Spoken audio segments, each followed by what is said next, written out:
Welcome to Mr. Chalk's Revision Tips. In this video, we will look at extracting metals, the reactivity series, and alternative methods of extraction. So when metals react with other substances, the metal atoms lose electrons and form positive ions. We need to remember that the reactivity series shows how metals do this in decreasing order, the most reactive at the top, the least reactive at the bottom. Extracting metals, the two that we need to be concerned about is extraction of copper and extraction of iron. Remember, the extraction of copper is by a process called smelting, and we extract iron using a blast furnace. And we need to look at alternative metals or alternative methods of metal extraction. This includes bioleaching and photomining. So in the reactivity series, the most reactive metals are found at the top. They get less reactive as we go and move down. The extraction method used depends upon the metal's position in this reactivity series. So in principle, any metal that could be extracted from its compound using electrolysis would be above carbon. Any metal that is below carbon, you can go and react it with the carbon, as that would be a lot more cost effective. So for instance, we know that copper sulfide, which is copper ore, is less reactive than carbon. So if you go and heat it up with carbon, that would go and grab the sulfate off, and if there was any copper oxide, would grab the oxygen off of the copper, and you would be left with pure copper and carbon dioxide. So carbon is used in blast furnaces to obtain iron and zinc from their oxides, but electrolysis is used to obtain aluminium from its oxide.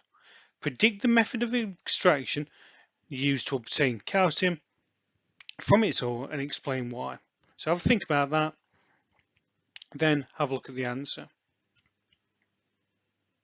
So we would use electrolysis because calcium is more reactive than carbon.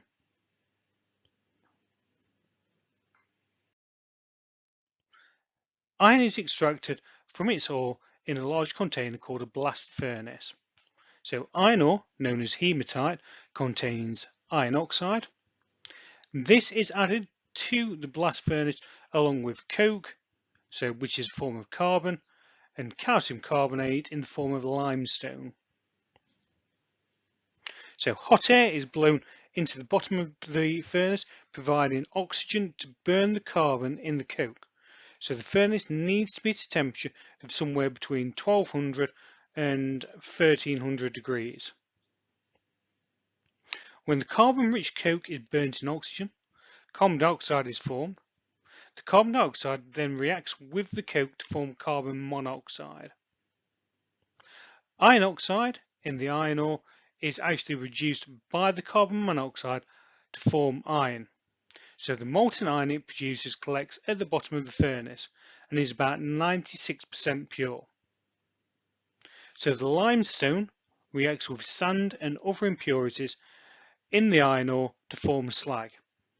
This floats to the top of the iron and can be drained off and put out separately, and is used to go and make roads and such forth. So iron is extracted from iron oxide in blast furnace. The equation is shown below. So complete the word equation for this. So that would be iron oxide plus carbon monoxide would go and form iron plus carbon dioxide.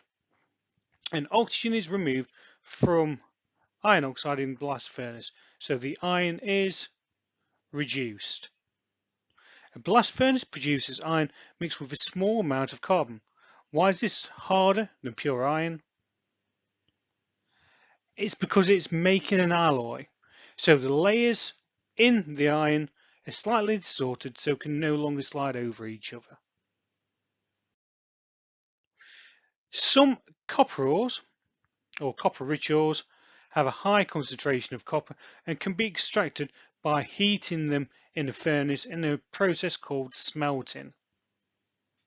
So the first thing is that the copper ore is added to the furnace. We then heat it up with oxygen, so the copper ore reacts with the oxygen.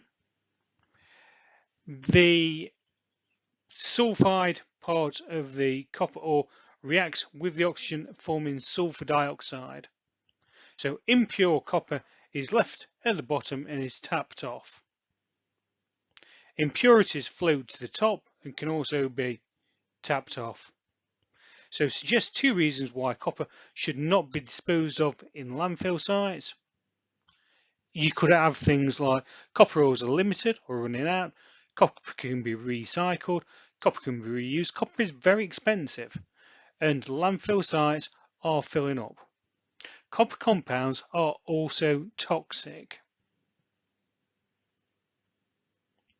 The reaction in the furnace could cause environmental pollution. Explain how? The important thing to think about is that the sulfur dioxide reacts with water in the air, forming, and in the clouds, forming acid rain. So there are two main ways that we can go and extract copper from low-grade ores. So biobleaching involves bacteria, which is fed the low-grade ore and absorbs the copper ions. They then leach these copper ions out, which fall to the bottom and can be scraped off.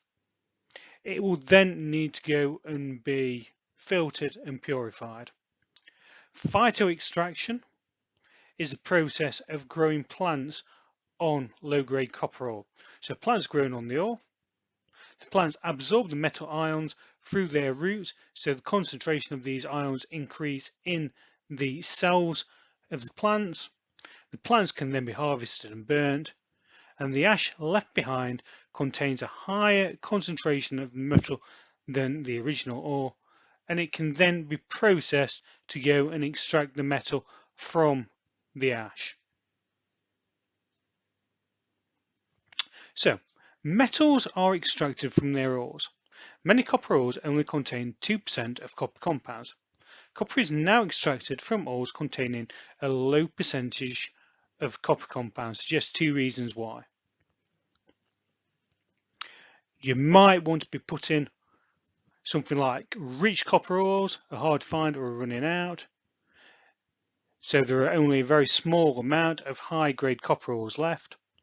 Copper is in high demand, copper is expensive, and now it is economical to extract copper from low-grade ores, whereas in the past it might not have been.